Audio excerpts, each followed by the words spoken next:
E aí a gente entra. Vamos começar então. Você falou do primeiro ponto que chamou a atenção, que são as moedas de São Vicente. Nós Sim. fizemos um vídeo, entrou no canal aqui ontem, mostrando um pouco numária portuguesa na época do descobrimento do Brasil.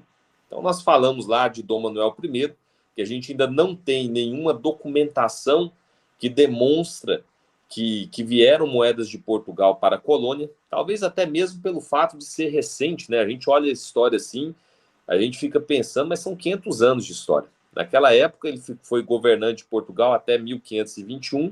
Em 21 anos, nós ainda não tivemos algum documento que mostre que alguma daquelas moedas fabricadas em Portugal, na Casa de Lisboa, na Casa de Porto, Sim. fosse direcionada para cá.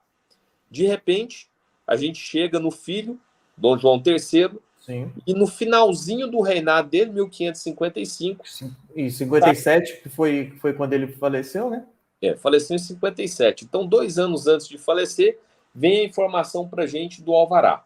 Esse serviço que a Bentes faz, eu considero isso um serviço, sabe, Plínio? O seu Sim. serviço da Collect Prime, de pesquisar, de buscar, é um serviço que agrega informação relevante, que resgata informações que às vezes estão em livros antigos, em folhas que ninguém hoje tem acesso mais. O serviço da Bentes também é nesse sentido.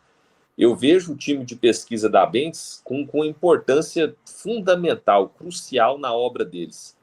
Por quê? Porque busca essa informação, nós seríamos reféns dessa informação, nós não teríamos essa informação se não fosse alguém que dedica a vida pesquisando para a gente. Eu acho isso, sim, fabuloso.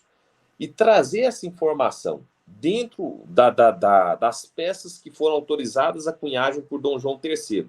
Ontem nós começamos a apresentar isso. Nós temos, por exemplo, ceitis.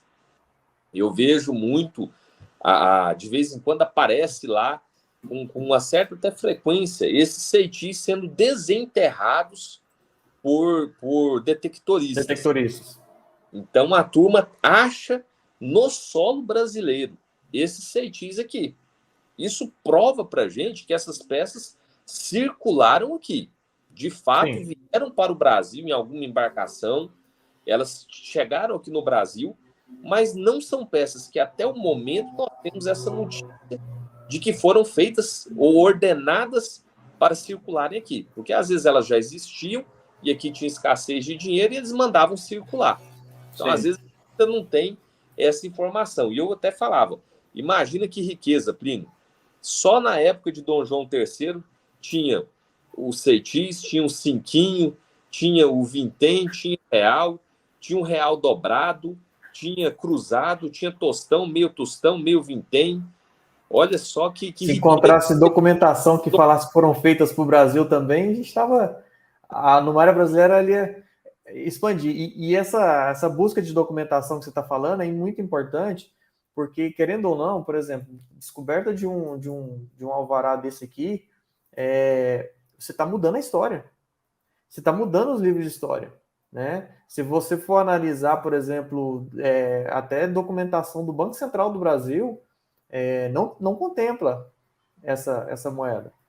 Não contempla ela como na Numária. A descoberta de um alvará desse, você está incorporando na história do Brasil uma nova página. Né? Então, isso é muito importante. Essa busca ela tem que ser feita. E eu percebo que poucas pessoas se empenham nessa aventura, né? Porque realmente é uma aventura. Você, eu Né? sei, Penha. Você achou alguma coisa assim, nesses últimos anos aí de pesquisa, alguma documentação interessante nesse sentido? Eu achei documentação interessante e olha como que é importante você dar publicidade para a coisa. Em 2017, quando eu estava estudando para fazer um artigo que eu lancei lá sobre o primeiro artigo do blog, um dos primeiros artigos sobre a peça da coroação, eu encontrei um artigo de jornal, o jornal Império do Brasil, Diário do Governo do Império do Brasil, de 29 de agosto de 1823. A gente está falando aqui de 11 meses depois da independência. Então, eu encontrei esse jornal em 2017 e falando sobre a peça da coroação. Só que quando estava no início do blog, tudo aquela coisa, eu acabei que deixei de lado isso. E aí estava mexendo aqui nos arquivos esses dias e encontrei de novo ele. E aí eu fui ler com calma, né? Porque aí a gente passa o tempo, né? A cabeça da gente está em outra ambiência, né? Está em outro momento. Fui ler o que estava escrito lá com calma e olha que interessante. Esse recorte de jornal, o que ele foi? Ele foi uma resposta de José Maria da Fonseca Costa, que ele era o provedor da Casa da Moeda. Essa resposta foi datada de 27 de agosto de 1823, né? E era um pedido de informação que houve, né, na época, perguntando sobre a supressão das moedas do novo cunho do Império, né?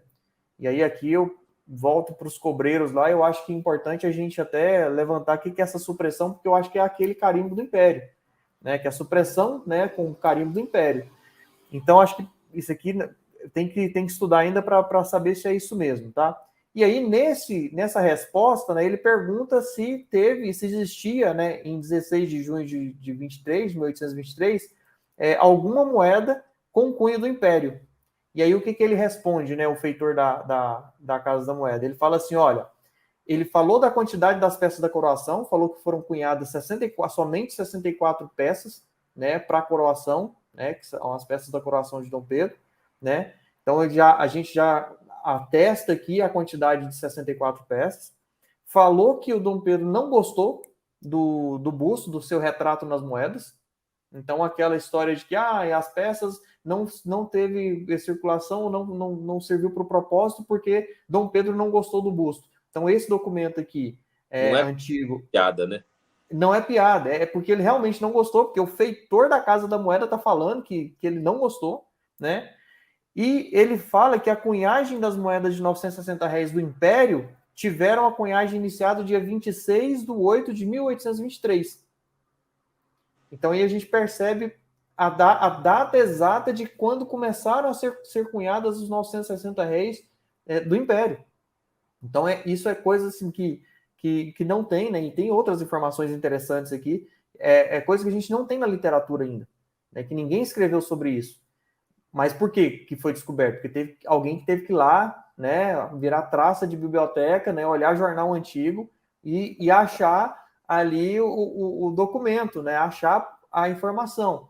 Então, eu acredito que ainda tem muita coisa para ser descoberta, né, assim como esse aqui, nesse da São Vicente, meio São Vicente, ainda tem muita coisa para ser descoberta e o que a gente precisa é de pessoas interessadas aí buscar isso, sair daquela bolha de real, né, sair da bolha lá do sensacionalismo das moedas do real e começar a estudar realmente a história monetária do Brasil, a história numismática do Brasil e buscar essas pérolas que estão escondidas aí, aguardando gente para descobrir e para publicar, né?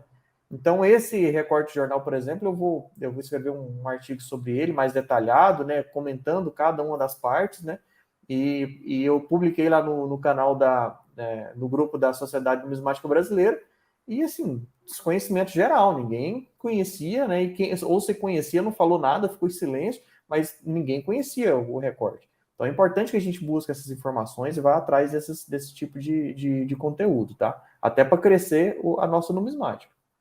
Ô, Plínio, eu vou falar um pouquinho da peça da coroação, mas enquanto eu estava aqui te ouvindo, caiu uma pergunta interessante aqui do Messias, ó.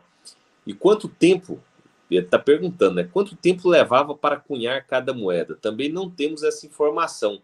Quanto tempo levava para abrir uma matriz de moedas?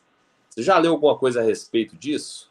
Não li assim, é uma informação interessante para a gente buscar. Quanto tempo demorava para ali para o abridor de cunha abrir um novo desenho ali, né?